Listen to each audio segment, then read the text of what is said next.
Assalamualaikum warahmatullahi wabarakatuh. Bapak, Ibu, saudara-saudara sebangsa setanah air, pagi tadi saya telah memimpin rapat terbatas secara virtual tentang Undang-Undang Cipta Kerja bersama jajaran pemerintah dan para gubernur. Dalam undang-undang tersebut terdapat 11 klaster yang secara umum bertujuan untuk melakukan reformasi struktural dan mempercepat transformasi ekonomi. Adapun klaster tersebut adalah urusan penyederhanaan perizinan, urusan persyaratan investasi, urusan ketenagakerjaan, urusan pengadaan lahan, urusan kemudahan berusaha, urusan dukungan riset dan inovasi, urusan administrasi pemerintahan, urusan pengenaan sanksi, urusan kemudahan pemberdayaan dan perlindungan UMKM, urusan investasi dan proyek pemerintah, serta urusan kawasan ekonomi. Dalam rapat terbatas tersebut, saya tegaskan mengapa kita membutuhkan Undang-Undang Cipta Kerja. Pertama, setiap tahun ada sekitar 2,9 juta penduduk usia kerja baru, anak muda yang masuk ke pasar kerja, sehingga kebutuhan atas lapangan kerja baru sangat-sangat mendesak. Apalagi di tengah pandemi, terdapat kurang lebih 6,9 juta pengangguran dan 3,5 juta pekerja terdampak pandemi COVID-19. Dan sebanyak 87% dari total penduduk bekerja memiliki tingkat pendidikan setingkat SMA ke bawah, di mana 39% berpendidikan sekolah dasar. Sehingga perlu mendorong penciptaan lapangan kerja baru, khususnya di sektor padat karya. Jadi, Undang-Undang Cipta Kerja bertujuan untuk menyediakan lapangan kerja sebanyak-banyaknya bagi para pencari kerja serta para pengangguran. Kedua, dengan Undang-Undang Cipta Kerja akan memudahkan masyarakat, khususnya usaha mikro kecil, untuk membuka usaha baru. Regulasi yang tumpang tindih dan prosedur yang rumit dipangkas. Perizinan usaha untuk usaha mikro kecil, UMK, tidak diperlukan lagi. Hanya pendaftaran saja. Sangat simpel. Pembentukan PT atau perseroan terbatas juga dipermudah. Tidak ada lagi pembatasan modal minimum.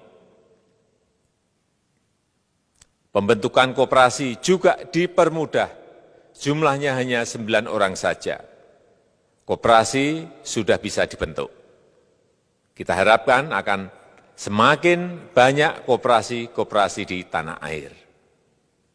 UMK, usaha mikro kecil yang bergerak di sektor makanan dan minuman. Sertifikasi halalnya dibiayai pemerintah, artinya gratis. Izin kapal nelayan penangkap ikan misalnya, hanya ke unit kerja Kementerian KKP saja. Kalau sebelumnya harus mengajukan ke Kementerian KKP, Kementerian Perhubungan, dan instansi-instansi yang lain. Sekarang ini cukup dari unit di Kementerian KKP saja. Ketiga, Undang-Undang Cipta Kerja ini akan mendukung upaya pencegahan dan pemberantasan korupsi. Ini jelas karena dengan menyederhanakan, dengan memotong, dengan mengintegrasikan ke dalam sistem perizinan secara elektronik, maka pungutan liar, pungli, dapat dihilangkan. Namun, saya melihat adanya unjuk rasa penolakan Undang-Undang Cipta Kerja yang pada dasarnya dilatar belakangi oleh disinformasi mengenai substansi dari undang-undang ini dan hoaks di media sosial. Saya ambil contoh, ada informasi yang menyebut tentang penghapusan UMP, upah minimum provinsi, UMK, upah minimum kota kabupaten, UMSP, upah minimum sektoral provinsi. Hal ini tidak benar, karena faktanya upah minimum regional, UMR, tetap ada. Ada juga yang menyebutkan bahwa upah minimum dihitung per jam. Ini juga tidak benar. Tidak ada perubahan dengan sistem yang sekarang. Upah bisa dihitung berdasarkan waktu dan berdasarkan hasil. Kemudian adanya kabar yang menyebutkan bahwa semua cuti sakit, cuti kawinan, cuti khitanan, cuti baptis, cuti kematian, cuti melahirkan, dihapuskan. Dan tidak ada kompensasinya. Saya tegaskan juga ini tidak benar. Hak cuti tetap ada dan dijamin. Kemudian apakah perusahaan bisa mem-PHK kapanpun secara sepihak? Ini juga tidak benar. Yang benar, perusahaan tidak bisa me-PHK secara sepihak. Kemudian juga pertanyaan mengenai benarkah jaminan sosial dan kesejahteraan lainnya hilang. Yang benar, jaminan sosial tetap ada. Yang juga sering diberitakan tidak benar adalah mengenai dihapusnya AMDAL, analisis mengenai dampak lingkungan. Itu juga tidak benar. AMDAL tetap ada. Bagi industri besar harus studi AMDAL yang ketat. Tetapi bagi UMKM lebih ditekankan pada pendampingan dan pengawasan. Ada juga berita mengenai Undang-Undang Cipta Kerja ini mendorong komersialisasi pendidikan. Ini juga tidak benar. Karena yang diatur hanyalah pendidikan formal di kawasan ekonomi khusus, di KEK. Sedangkan perizinan pendidikan tidak diatur di dalam Undang-Undang Cipta Kerja ini.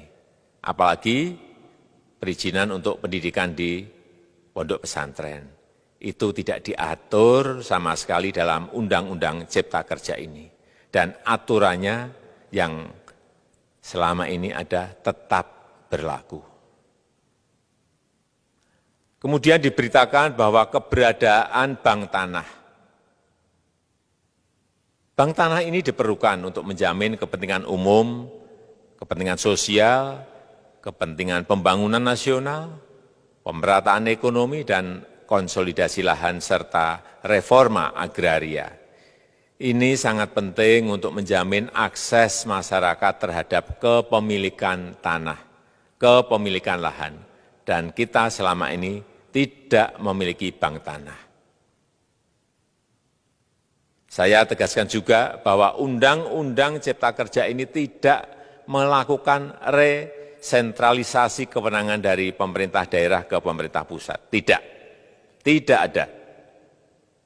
Perizinan berusaha dan pengawasannya tetap dilakukan oleh pemerintah daerah sesuai dengan NSPK, norma, standar, prosedur, dan kriteria yang ditetapkan pemerintah pusat. Ini agar dapat tercipta standar pelayanan yang baik di seluruh daerah. Dan penetapan NSPK ini dapat nanti akan diatur di dalam PP atau peraturan pemerintah. Selain itu, kewenangan perizinan untuk non-perizinan berusaha tetap ada di Pemda, sehingga tidak ada perubahan. Bahkan kita melakukan penyederhanaan, melakukan standarisasi jenis dan prosedur berusaha di daerah. Dan perizinan berusaha di daerah diberikan batas waktu. Ini yang penting di sini. Jadi ada service level of agreement. Permohonan perizinan dianggap disetujui bila batas waktu telah terlewati. Saya perlu tegaskan pula bahwa Undang-Undang Cipta Kerja ini memerlukan banyak sekali peraturan pemerintah atau PP dan peraturan presiden atau Perpres. Jadi setelah ini akan muncul PP dan Perpres yang akan kita selesaikan paling lambat 3 bulan setelah diundangkan.